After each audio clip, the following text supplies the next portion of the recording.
15일 스승의 날입니다. 와! 그렇기 때문에 여러분들을 위한 이벤트로 바로 교실 앞에서 칠판 앞에서 영상을 찍어보는 이벤트를 준비해봤는데요. 어떠신가요? 만족스러우신가요? 별론가요? 좋아해주세요. 알겠죠? 자, 그러면 여러분들 바로 수업 진행해보도록 하겠습니다. 자, 교과서 114페이지를 한번 펴주시고요. 같이 한번 살펴보도록 하겠습니다. 자, 오늘은 첫 번째 과학에서의 일을 배울 거예요. 오늘은 과학에서의 일에 대한 정의를 이해하고 그리고 일의 양을 구하실 수 있어야 됩니다. 마찬가지로 그 다음에는 일과 에너지도 배울 건데요. 일과 에너지 사이에는 어떤 관계가 있는지 한번 살펴보도록 하겠습니다. 자, 그러면 교과서 114페이지 내용 먼저 읽어볼게요. 과학적 일은 무엇일까? 우리는 일상생활에서 일이 힘들다, 많은 일이 있었다 와 같이 일이라는 말을 여러 가지 뜻으로 사용하는데요. 과학에서는 물체에 힘이 작용하여 물체가 힘의 방향으로 이동할 때 힘이 물체에 일을 한다 라고 표현합니다. 자, 그러면 이 예시를 대표적으로 지우개를 이용해서 설명해 드릴게요. 자, 이 지우개가 있어요. 밑에 나도 보이죠? 이 지우개에 선생님이 힘을 줄 거예요. 힘을 줘서 당길 겁니다. 지금 어떻게 됐죠?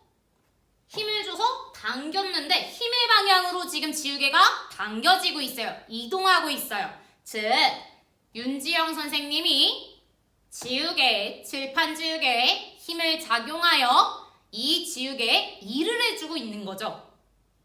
대충 어떤 말인지 이해가 될까요? 아직 모르겠으면 같이 한번 좀 더 상세히 다뤄보도록 해요. 자, 그러면 114페이지 해보기를 보면서 같이 과학적 일을 설명해 보도록 합시다. 자, 세 가지 상황이 있어요. 첫 번째, 수레를 밀었고요. 두 번째, 바닥에 있는 화분을 들어 올렸습니다. 세 번째, 공을 들고만 있어요. 자, 이 세 가지 상황에 대해서 우리는 힘의 방향과 물체의 이동 방향을 먼저 분석해 보도록 할 거예요. 힘의 방향은 빨간색 펜으로, 이동 방향은 파란색 펜으로 한번 표현을 해볼게요. 지금 수레를 밀었대요. 지금 교과서에서는 왼쪽에서 오른쪽으로 밀고 있죠?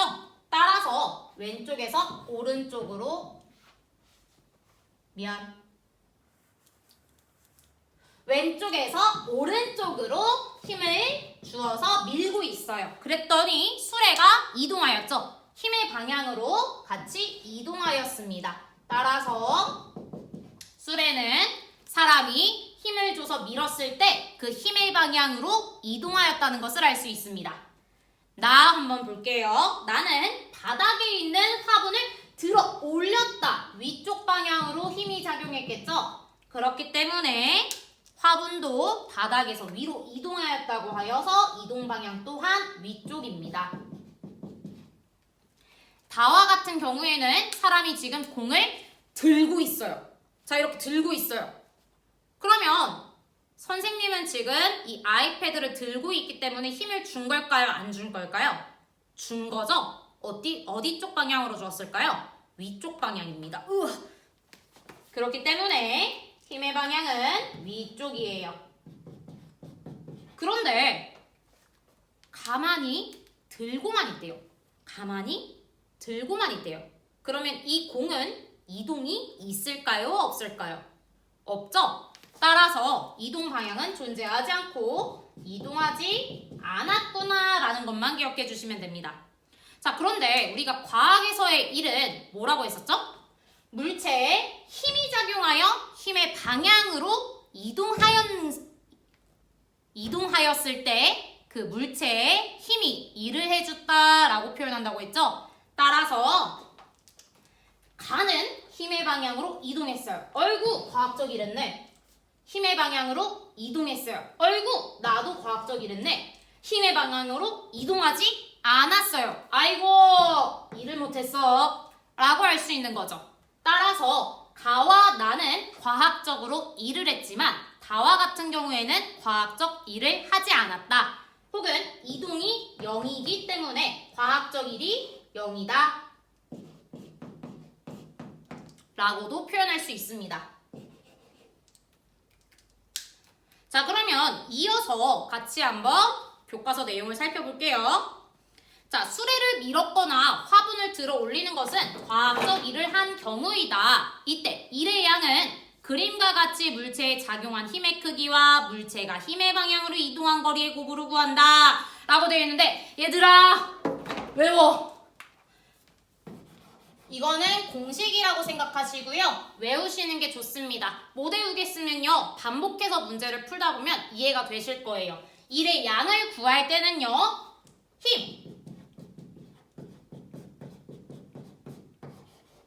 힘의 크기에다가 그 힘의 방향으로 이동한 거리. 자, 근데 지금 선생님이 옆에 알파벳 2개를 썼는데요. 이게 무엇일까요? 바로 힘의 단위 뉴턴, 이동거리, 거리의 단위 미터를 쓴 겁니다. 이때 일의 단위도 궁금하시죠? 일의 단위도 교과서에 써 있습니다. 같이 한번 살펴볼게요. 자, 일의 단위는 줄을 사용하는데 1줄은 1뉴턴의 힘을 작용하여 물체가 힘의 방향으로 1m 이동했을 때 한 일의 양이다 라고 되어 있습니다. 두 번째에서 세 번째 줄에 있어요. 자, 여기서 말하는 것은 무엇이냐면요. 지금 일의 단위, 이 일이라는 것의 단위는 바로 J가 아니라 줄입니다. 이 줄인데요. 여기서 1줄의 의미는 힘의 크기 1뉴턴일 때 그 힘의 방향으로 이동거리가 1m라는 뜻이에요. 그렇기 때문에 줄, 뉴턴, 미터 요렇게 세 개의 단위를 좀 기억해 주시면 좋을 것 같아요. 그런데 지금 교과서에 써 있다시피 물체에 작용한 힘이 클수록 그리고 물체의 이동거리가 길수록 일을 더 많이 한 것이다 라고 되어 있는데요. 이 말뜻이 무엇이냐면요. 자, 우리 아까 1줄은 1뉴턴의 힘 곱하기 그 힘의 방향으로 1m 이동했을 때다 라고 되어 있는데요. 자, 우리 힘을 늘려볼까요? 자, 얼마큼 늘려볼까? 3으로 한번 늘려볼게요. 자, 그러면 지금 이렇게 3뉴턴이라고 힘의 크기가 커지면 일의 양도 3 곱하기 1은 3 해서 증가하게 됩니다. 반대로 아이고 눈물을 냈죠. 똑같이 이렇게 놨을 때 만약에 이동거리가 증가한다라고 합시다. 이동거리가 1m가 아니라 3m라고 해볼게요. 그러면 1의 양도 1 곱하기 3은 3 해서 늘어나게 되죠. 즉 힘의 크기가 커질수록 1의 양이 증가하고요. 두 개 사이의 관계는 이때 비례라고 표현할 수 있습니다.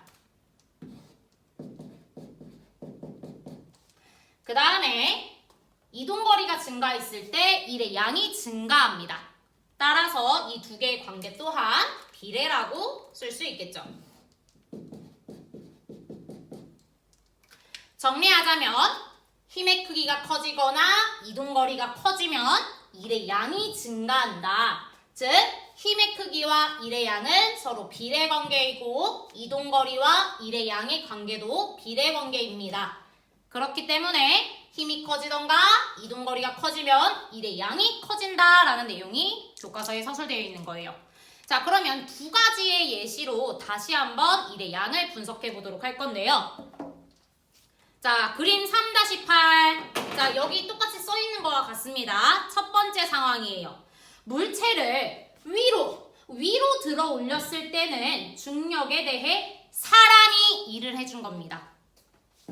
중력은요, 우리 항상 아래쪽 방향으로 작용한다고 했었죠? 중력. 그런데 들어 올리려면 사람이 위쪽으로 들어 올려주는 힘을 줘야 됩니다.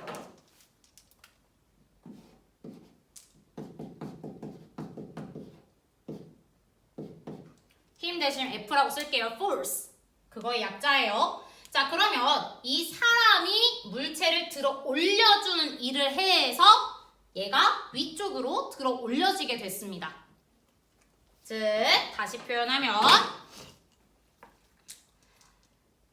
이때 물체를 일정한 속력으로 들어 올리는 힘의 크기는 물체의 무게와 같으므로 일의 양은 물체의 무게와 물체를 들어 올린 높이에 대해서 곱하여 구한다 라고 되어 있습니다.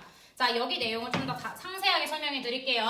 자, 지금 방금 전에 물체에 대해서 중력과 사람의 힘이 존재한다고 했어요. 그래서 얘를 들어 올려서 이렇게 위로 올린다고 했죠. 이때 중요한 단어.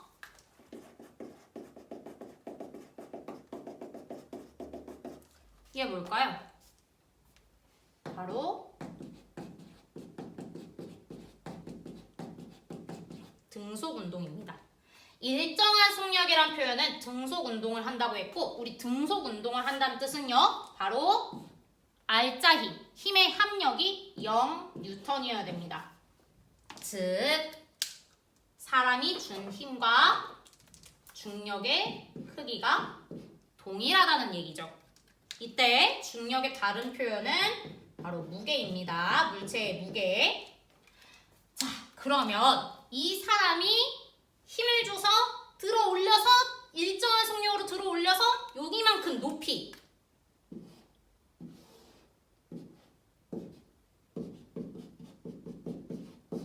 만큼 들어 올려주는 일을 했을 때 그 일의 양은 바로 사람의 힘 곱하기 들어 올려진 높이입니다. 사람의 힘 곱하기 들어 올려진 높이인데 이때 이 사람의 힘의 크기는 물체가 갖고 있는 중력 혹은 무게와 동일하기 때문에 이 무게 곱하기 높이와 한 것과 동일하다라는 내용이에요. 즉 여기서 해준 일의 양은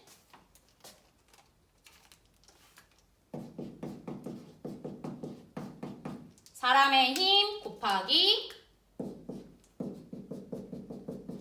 높이인데 이 사람의 힘의 크기가 일정한 속력, 등속 운동을 하고 있기 때문에 R자 힘, 두 개의 합한 힘의 크기가 0이라서 즉 사람의 힘의 크기와 중력 무게, 이 중력의 크기와 동일합니다. 그래서 중력 곱하기 높이로 풀 수 있다는 얘기를 하고 있습니다. 자, 그러면 두 번째 상황에 대해서 같이 한번 볼게요. 두 번째 상황은 켜져라. 선글라스 꼈더니 인식이 안 되네. 자, 두 번째 상황은 물체가 중력을 받아 자유낙하할 때는 중력이 물체에 일을 하는 것입니다. 자, 자유낙하할 때는 선생님은 가만히 놓기만 하죠? 가만히 놓기만 해요. 그렇기 때문에 사람의 힘은 존재하지 않고 오로지 중력만 존재하고 있습니다. 이때는 중력이 일을 하는 상황이죠. 중력이 물체에 일을 해주고 있습니다. 이때 일의 양은 물체에 작용하는 중력의 크기와 물체가 낙하한 거리, 이 높이를 말하는 건데요. 자, 여기서도 마찬가지로 이때는 일의 양이 이 펜이 아니야.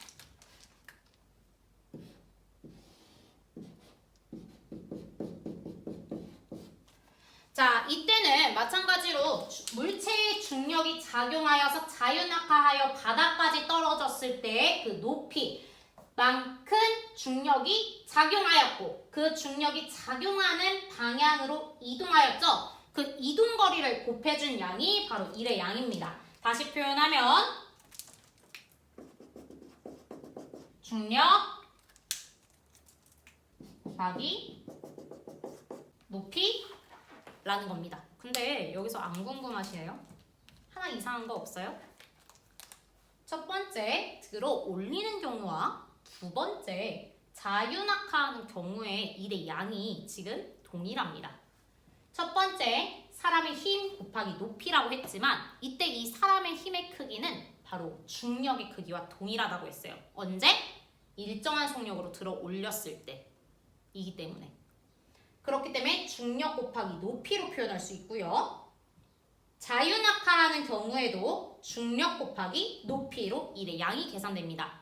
즉 우리가 어떠한 물체를 들어 올려서 일을 해줬을 때 그 일의 양이 내가 여기서 가만히 놓아서 자유낙하 쿵소리 나면 안 되니까 자유낙하하는 동안의 일의 양과 동일하다는 거예요. 즉 사람이 해준 일의 양과 중력이 낙하할 때 해준 일의 양이 동일합니다. 재밌죠? 나만 재밌나?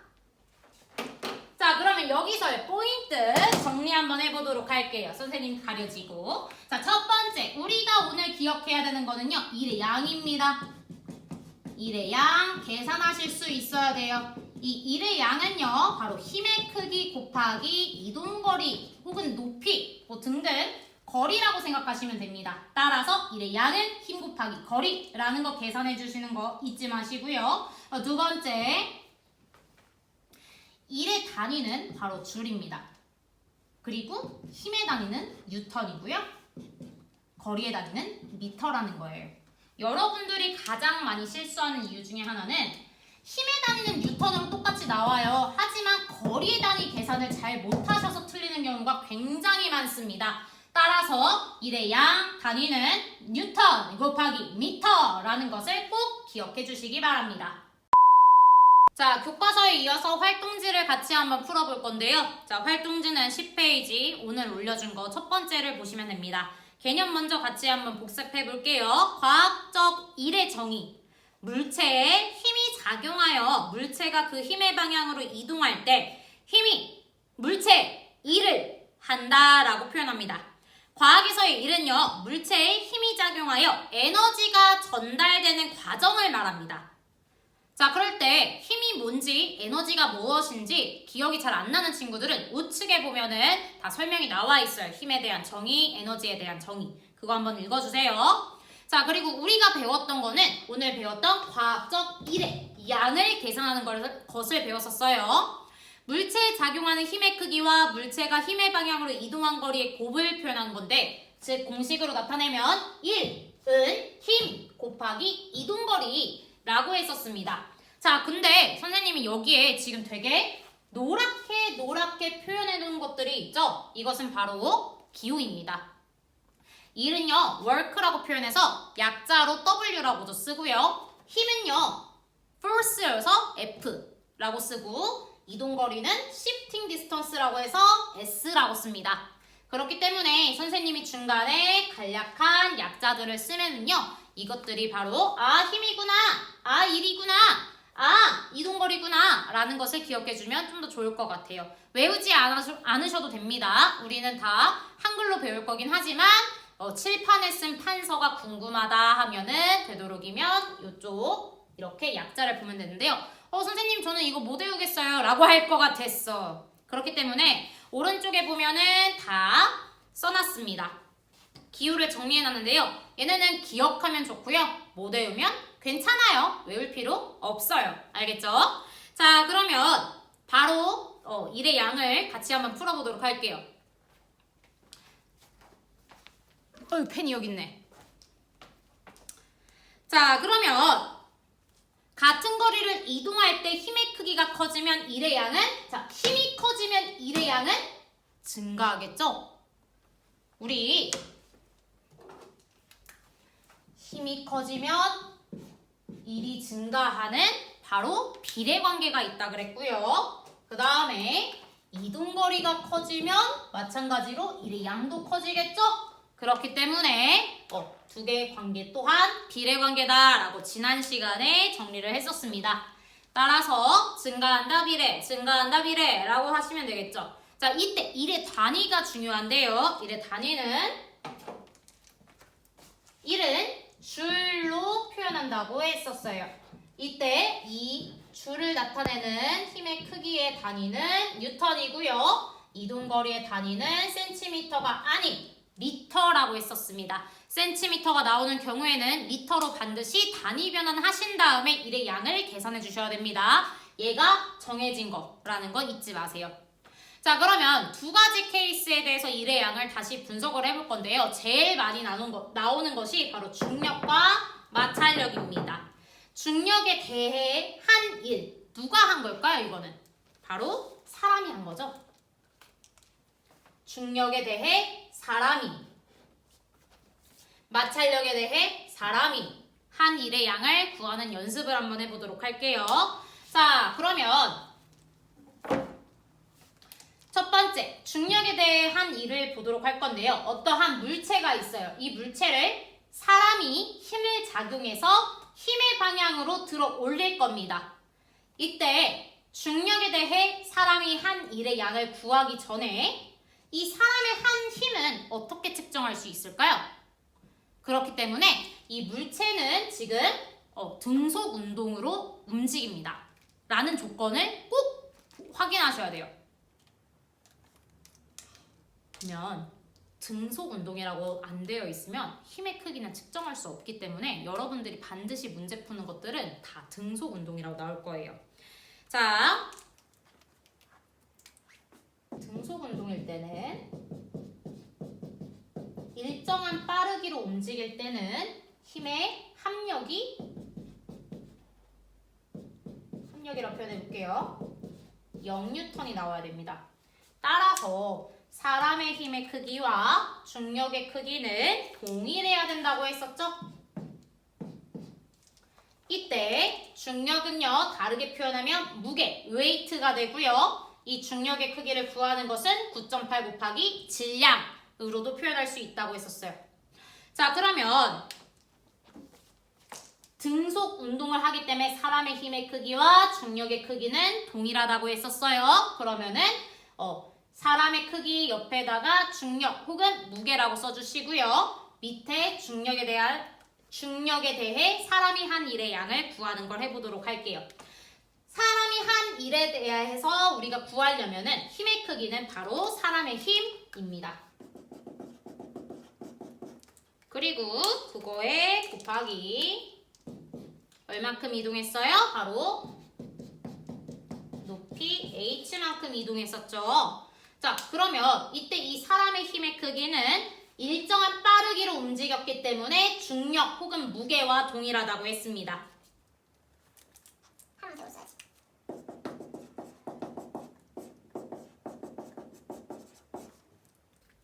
그리고 이동거리 높이는 동일하죠.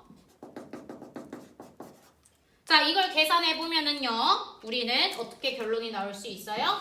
중력에 대한 1W는 무게 W, 스몰 w 곱하기 h라고 나올 수 있지만 중력은 9.8 곱하기 질량이라서 9.8 mh라고도 나옵니다.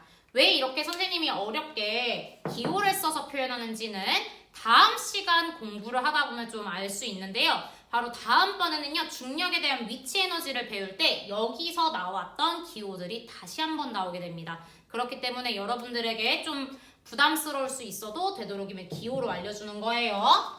자, 그 다음에 두 번째 마찰력 한번 보도록 하겠습니다. 마찰력에 대해서 사람이 한 일을 구해볼 건데 이때도 마찬가지예요. 이 물체는요, 사람이 힘을 줘서 오른쪽으로 당기고 있어요. 그랬을 때 그 힘의 방향으로 이동하고 있죠. 이때 물체는 조건이 일정한 빠르기, 바로 등속 운동을 해야 된다는 거예요. 그래서 사람의 힘의 크기와 마찰력의 크기는 동일하고요. 이 두 개의 힘이 동일하기 때문에 우리는 사람에 대한 일을 구할 수가 있습니다. 자, 마찰력에 대한 일도 마찬가지로 구해보면은 사람 힘 곱하기 높이가 아니지 얘들아. 선생님이 당이 딸려. 그래서 그래, 이해해줘 얘들아. 이동거리 S라고 표현할 수 있겠죠. 이때 이 물체가 일정한 빠르기 등속 운동을 하고 있기 때문에 마찰력과 사람의 힘의 크기가 동일하다고 했죠? 그러면 표현해보면 마찰력 스몰 f 곱하기 이동거리라고 표현할 수가 있습니다. 자, 그럼 정리하면은 FS라고 쓸 수 있겠죠. 자, 여기서 우리가 흔하게 많이 만나는 상황은요, 중력과 마찰력 두 가지에 대해서 정리를 해봤습니다. 중력이 한 일, 마찰력이 한 일은 굉장히 구하기가 쉬워요. 사실 마찰력이 한 일은 없어요. 중력이 한 일을 구하는 건 굉장히 많이 나오는데 우리가 중력에 대해서 사람이 한 일, 마찰력에 대해서 사람이 한 일을 구할 때는 여러분들이 좀 헷갈려하는 경향들이 있어서 이렇게 두 가지 케이스로 정리해봤어요. 중력에 대해서 사람이 한 일이라고 생각하면 굉장히 간편합니다. 마찰력에 대해서 사람이 한 일이라고 해석해주면 좀 편합니다. 사람이 일을 해줬기 때문에 얘가 위로 움직인 건데 사람의 힘의 크기가 바로 중력과 같다. 크기가 같다. 사람이 일을 해줬기 때문에 오른쪽으로 이동한 건데 이때 등속 운동을 해서 사람의 힘의 크기가 마찰력과 같다. 그렇기 때문에 이렇게 구하는 거예요. 왜 이렇게 설명을 해줬냐면요. 친구들 중에 선생님한테 종종 물어보는 친구들이 선생님 근데 중력에 대해서 한 일 구할 때 중력은 아랫방향이고요. 얘는 움직인 게 위쪽 방향이에요. 그럼 얘는 일을 안 한 거 아닌가요? 라고 질문하는 친구들이 종종 있어서 이렇게 정리를 두 가지에 대해서 해봤습니다. 여러분들이 이걸 공부하다가 잘 이해가 안 되는 친구들은요. 반드시 댓글 혹은 연락을 통해서 질문해 주시기 바랍니다. 자, 넘어가서 활동 다른 것을 한번 보도록 할게요. 지워야 되겠다. 아니야, 옆에다 할 수 있을 것 같아. 우리 옆에다 해보자. 못하겠다. 지울게.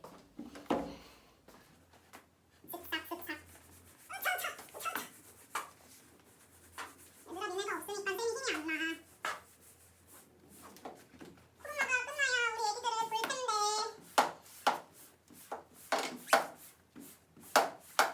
자, 그러면 활동을 다시 한번 살펴보도록 할게요. 자, 철수예요. 철수가 나왔어요. 선생님은 0이? 미안해. 철수가 무게 30N인 가방에 일을 한 여러 가지 상황입니다. 자, 수평한 책상 위에서 가방을 3N의 힘으로 0.6m를 당겼대요. 가와 같은 상황 먼저 분석해볼까요?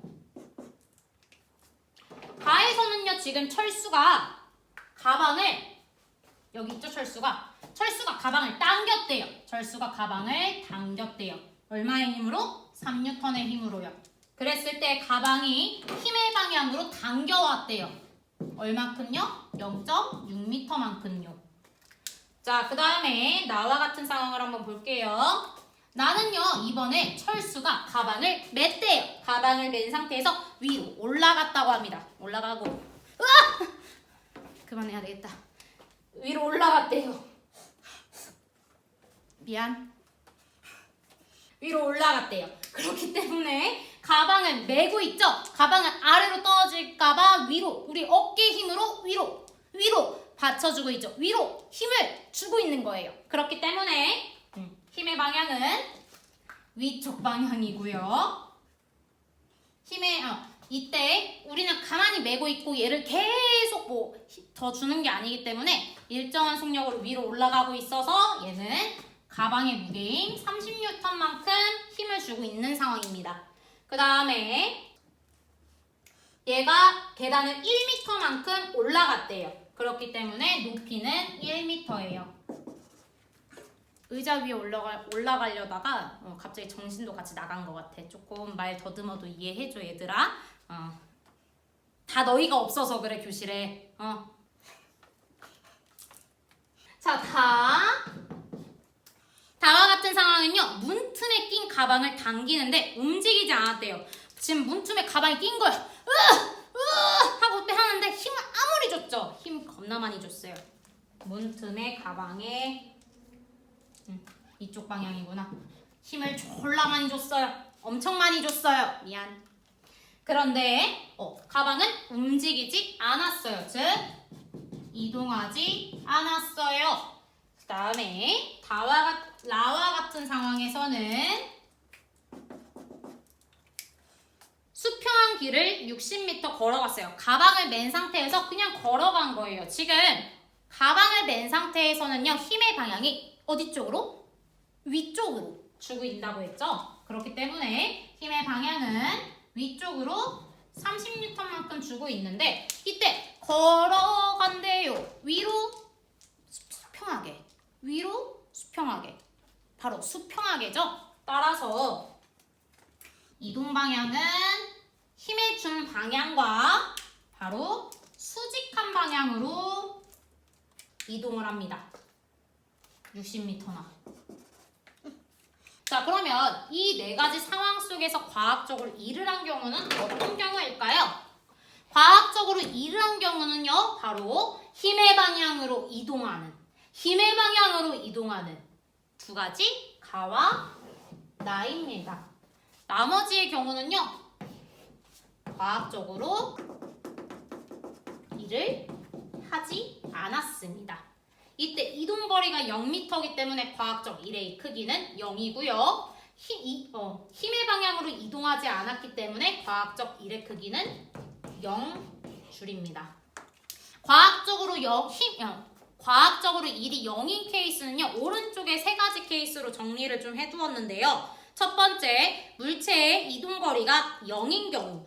두 번째, 물체에 작용한 힘의 크기가 0N인 경우. 힘의 방향과 이동 방향이 수직인 경우. 왜냐면 힘의 방향으로 이동거리가 0m, 이동거리 방향으로 힘의 크기는 0N이기 때문이에요. 그렇기 때문에 이렇게 세 가지의 경우는 과학적 일의 크기는 0줄이다 라고 표현할 수 있습니다. 자, 그러면 각 상황에서의 일의 양을 구해보도록 할게요.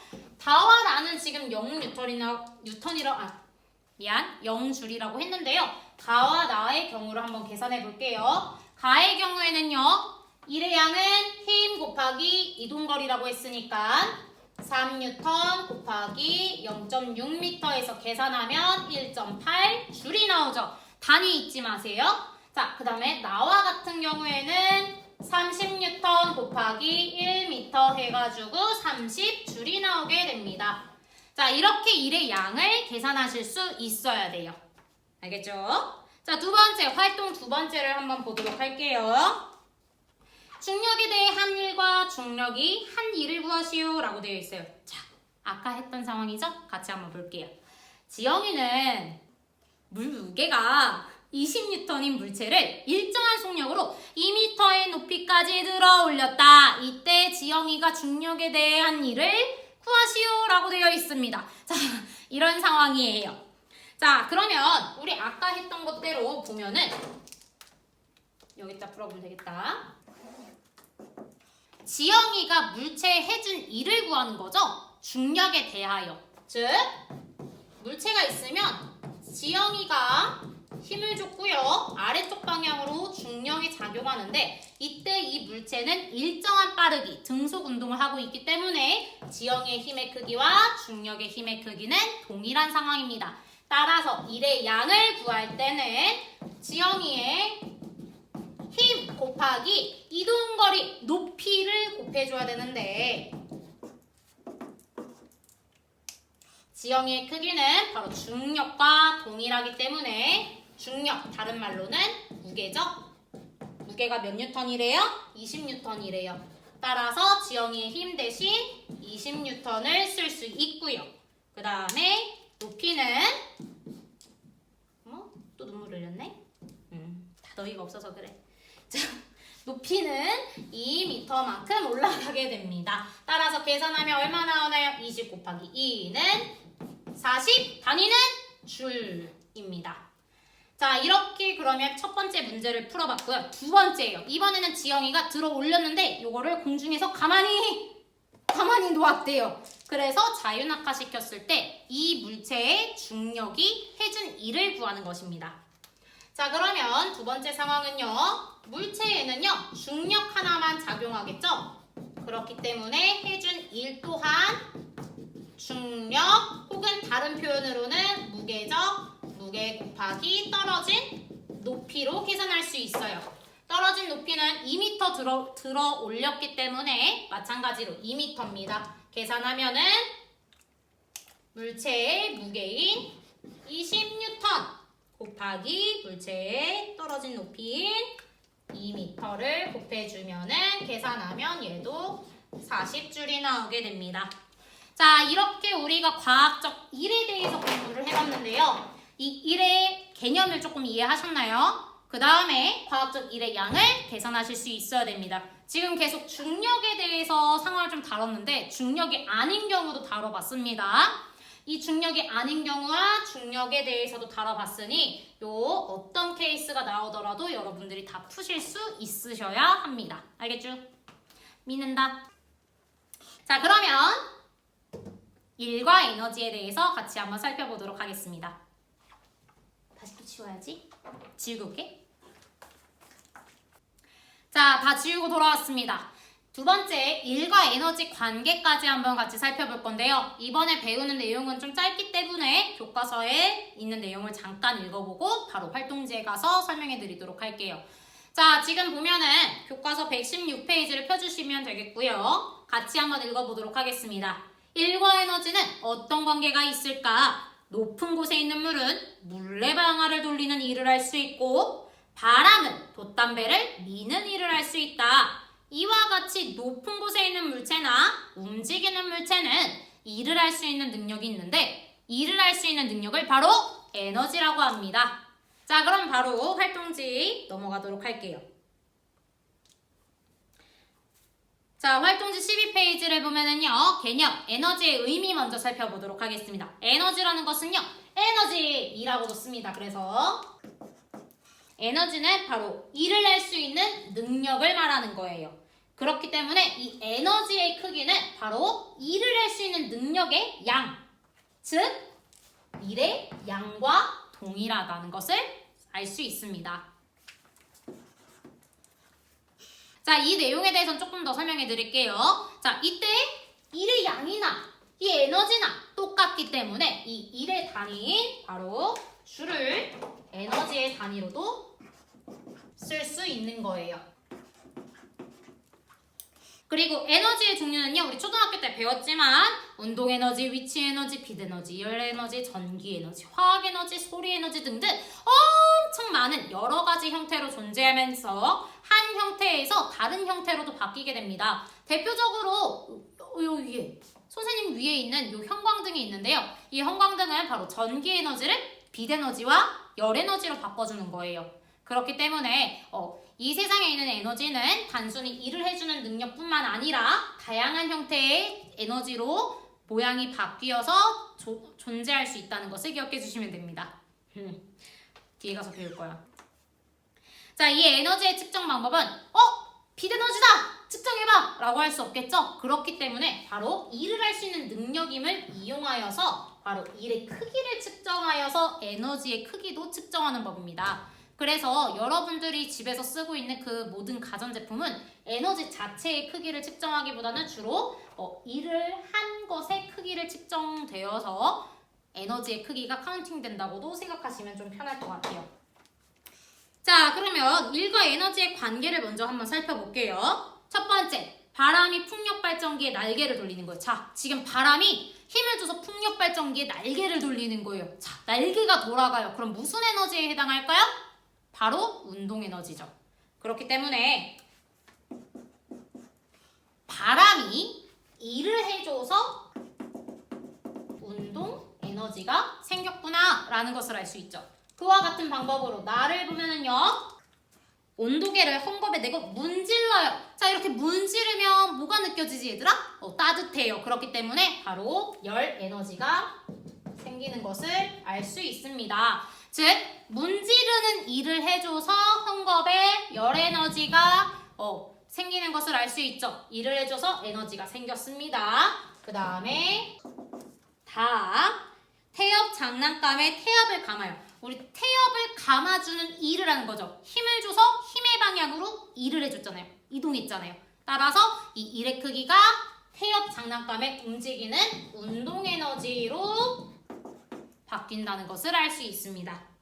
자, 방금 한 내용들 잘 보면은 일을 해줬더니 뭐가 생겼다? 에너지가 생겼다라고 자꾸 선생님이 설명했죠? 그 관계에 대해서 아래에 추를 들어 올려서 그 추로 말뚝을 박는 과정에서 살펴볼 수가 있습니다. 같이 한번 살펴볼게요. 그림은 무거운 추를 들어 올려 말뚝을 박는 모습을 나타낸 것이다. 그림을 바탕으로 추의 입장에서 일과 에너지를 분석하시오. 자, 방금 누구의 입장에서 분석하라 그랬어요? 미스터 추. 추의 입장에서 분석하라고 했었습니다. 알겠죠? 자, 지금 보면은 사람이 영차, 영차, 영차 하고 추를 들어 올리죠. 추의 입장에서는 사람이 힘을 주었어요. 힘을 주어서 위로 올리고 있죠. 따라서 추의 입장에서는요, 지금 사람이 일을 해준 거예요. 그러면 추의 입장에서는 받은 거죠.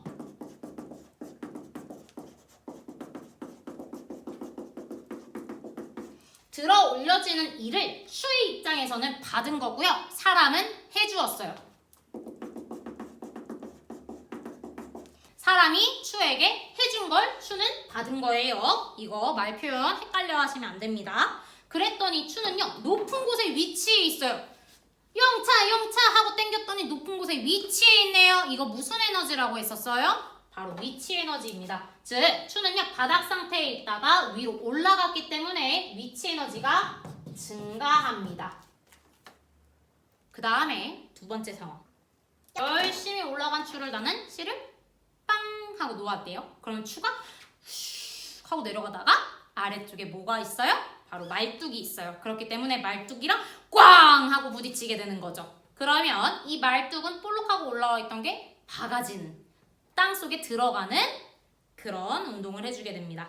그렇게 그 과정을 한번 분석해보면 이때 추는요, 말뚝에게 힘을 줘서 그 말뚝이 들어가게 해줬죠. 힘을 아래쪽으로 줬고 말뚝이 아래쪽으로 들어갔네? 그러면 추는 말뚝에게 일을 해준 거죠.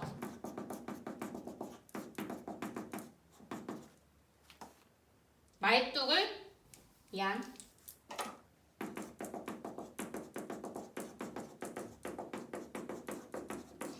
추는 말뚝을 박는 일을 해준 거예요. 즉, 여기서는 바로 추가 말뚝에게 일을 해준 거죠. 그때 추는요, 에너지를 갖고 있다가 에너지 일을 할 수 있는 능력이라고 했어요. 그래서 결국 일을 해줬어요. 그러면은 추는 결국 어떻게 돼요? 가만히 존재하죠? 아무것도 없죠? 에너지가. 그렇기 때문에 에너지는 감소하게 됩니다. 자, 여기서 일과 에너지의 관계를 알 수 있는데요. 지금 물체에 일을 하면, 일을 받은 만큼 추에게 일을 하면, 사람이 일을 하면 추는 그 받은 만큼 무엇이? 에너지가 증가하고요. 이 물체가 일을 해주면 그 일을 한 만큼 물체 에너지는 감소하게 됩니다. 따라서 여기서 일과 에너지는 서로 전환되는 관계다라고 생각하실 수 있습니다.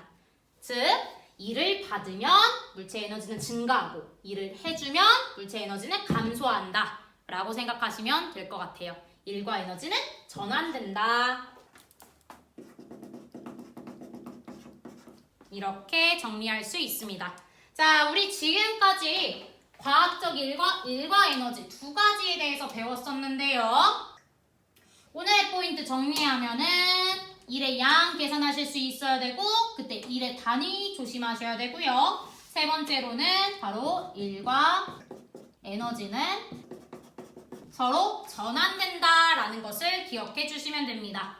자, 여기까지 오늘의 수업이 끝났습니다. 다음 주에 만나요. 다음 주에는 다시 화면 속에서 뿅!